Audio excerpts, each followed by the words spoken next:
Thank you very much. I could take this mic and move here, right? Okay, yeah, I'm allowed to do that in Singapore. Good. Good morning, everyone. My name is Stefen, and it is my honor to be speaking in front of this conference today. I was born in a rather rich family in Malaysia.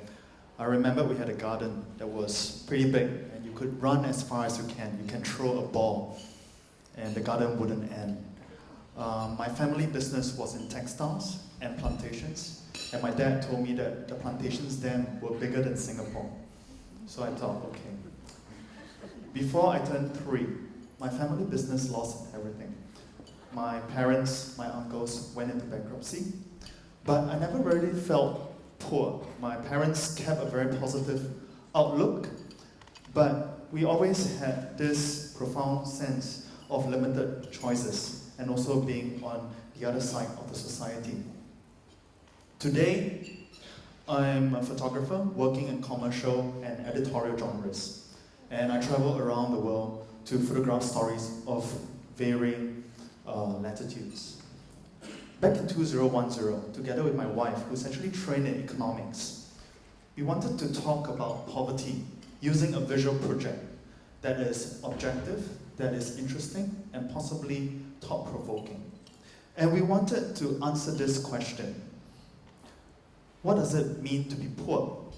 In Singapore context, poor can possibly mean that I cannot afford the newest iPhone 7. To different people, poor means very different things. But what we wanted to do is whether we are able to come up with a project that is objective, using facts and figures, yet it opens the mind in different ways, and to talk about poverty. We are presently living in Beijing, China, and we've been there for the last 8 years. Back in 2010, we started examining the poverty line for China itself, and we find that in China, if you are poor in the country, your income would be 1,196 yuan a year for a person. When you break it down to per person, that amount is 3.28 yuan a day per person. And that translates to approximately 60 cents Singapore dollars or 50 cents US dollars. What can you get? You can get some things. You can get, for example, 6 plain buns. Or you could get a single chicken breast. Or you can get a bunch of vegetables. It's not a lot, but it's a food choice for someone who's poor living in China. We published the results, and the results were actually shown to American media. American media picked it up. And some of the early comments that I saw, and one of them that struck me, was they were accusing the artists of being very cruel. Because how can anyone live with so little? Eventually, the project went viral. It jumped from American media into European media, and they started reporting about this. One morning, I woke up, I went to my computer, and the website crashed. Because the previous night there were 10,000 hits in a single day, and all of them come from Russia. So the Russian media started reporting about the poverty line, and I translated the comments because I couldn't read Russian. And some of the comments that were saying was that, wow, the Chinese vegetables look very fresh. The bread looks very good. Just come to Russia and you'll see how bad the food is. It occurred to us that poverty means very different things to different countries, to different demographics, to different world views. And this was something that we didn't expect. But it inspired us to start doing this project on a global level. Our first country that we did after China was Japan. And immediately, with a very similar concept of photographing food on newspapers, you get a different cultural sense that we are in a different country. Even in Norway, when we did the project over here with a salad that comprises of salmon. Of course, salmon comes from Norway. And interestingly, you will see an advertisement where the headline says, "Where others see only jungle, we see profit." And if I were to highlight the sub-headline over here, you can have a look. Take a quick read. One day the oil will run out and the rainforest will be gone, but the oil fund will continue to ensure the wealth of the Norwegian people. You are welcome. I didn't make this up. But this is how interesting it became when we started going to different countries to photograph the poverty line in different ways. What we find is poverty is a global problem, but different countries define it differently. So how do we make this as consistent as we can? Because obviously as economists, as journalists, it's always a challenge to bring all these things together, and we are very careful about that. So we have largely divided this into two broad country blocks. Developing countries, like India, often depends on an absolute poverty line, or the sustainability line, where how much does it cost to purchase perhaps 2,400 calories of food? And this food is translated into different budgets. In India, this is 32 rupees a day per person, and this is what you get per day. You get some snacks, or this amount of cardamom, or some meat, or some bitter gourds. In developed countries, we look at it from a relative poverty line, where you look at the median income as a starting point, and from the median income itself, you take the percentage. And then from the percentage, we take the percentage that is dedicated to food, which is usually 15 to 25% of the overall budget, because in a developed world, services, transportation also costs a lot. And so in Germany, for example, the poverty line for food is 4.82 euros, and this is what you get. Maybe 4 sausages, some bread, lettuce, and so on. The approach that we try to take when we photograph the poverty line is a very typological approach. This is a very popular movement that was started by a German duo, Bernd and Hila Berger, who created this seemingly mundane series of works where everything is very consistent. But as you start examining individual images, you start seeing the differences and the intricacies. And it also allows us to look at poverty from a slightly different angle. In this case, this is the Taiwanese poverty line. Every country that we go to, we photograph 60 to 100 different items. And the food choices is also inspired by a book that we read, The Poor Economics. I think this has been quoted earlier by a panelists. And inside, it talks about how poor people are irrational, just like everyone else.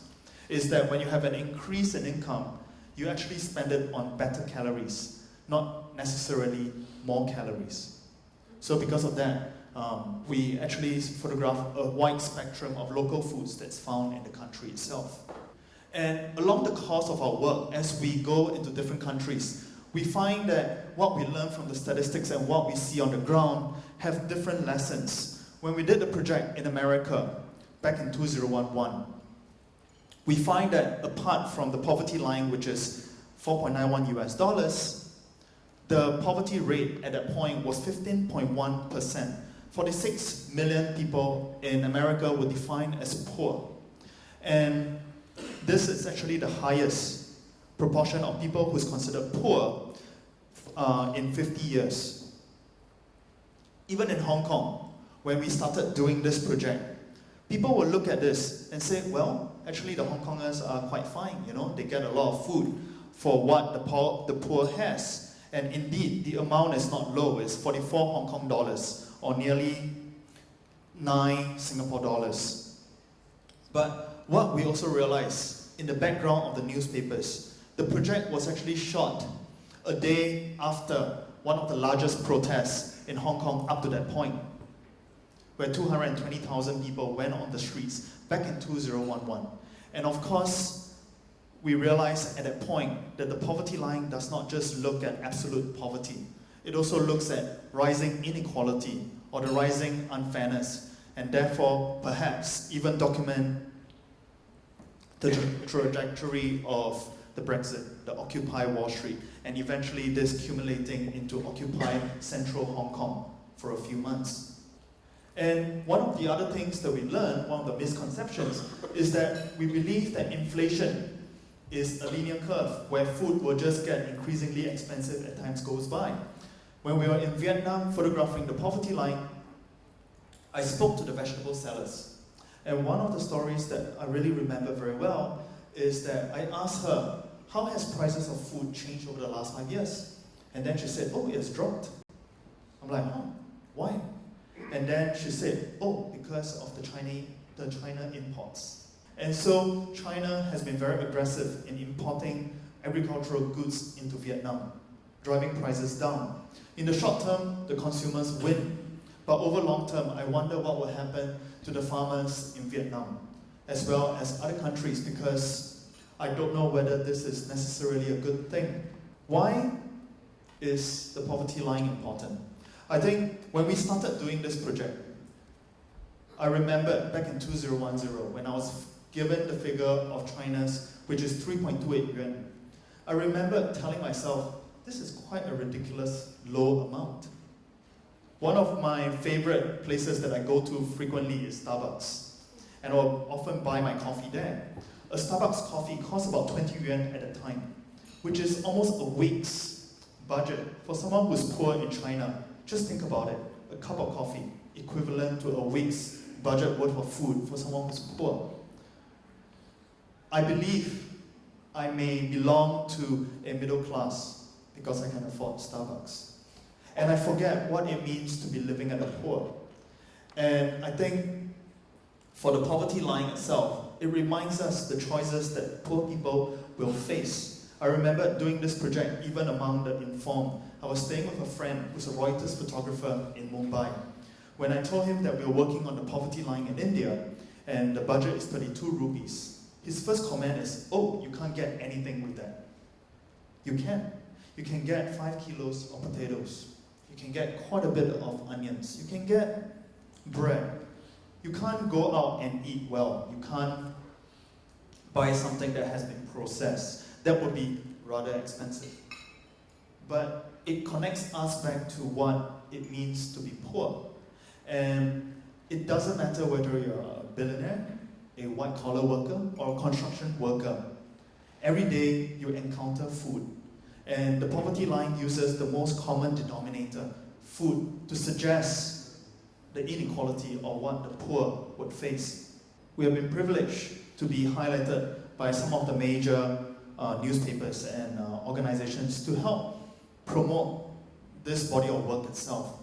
We have also done a lot of large-scale exhibitions. This is an exhibition that we just did in Paris last year, and it was pretty well attended. At the same time, we've been giving lectures to institutions, to conferences, to different places, even do a workshop for 300 participants at the TEDx Taipei last year. Our materials have been used by teachers, lecturers, NGOs, and the media to basically talk about poverty, but through a different angle.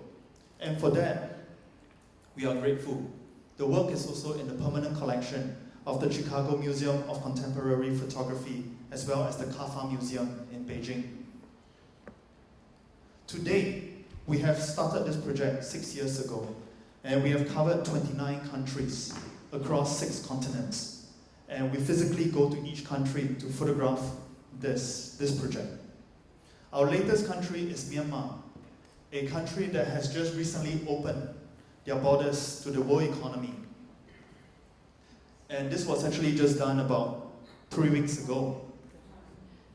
And when I went into the local markets to buy the food and to do the project, I was actually helped by a local assistant who's a drummer in one of the hottest punk bands in Myanmar. So think about that. It was very interesting. And one of the things that I observed uniquely about Myanmar was that when I went to the local markets, we went to a field. Almost all the produce, whether it's vegetables, fruits, meat, is all produced within Myanmar. Proudly produced in Myanmar, as they would tell me. And I wonder how the opening of the economy would change things 5 years from now, or 10 years from now. But we are glad that we are able to see this spectrum of situation at that point.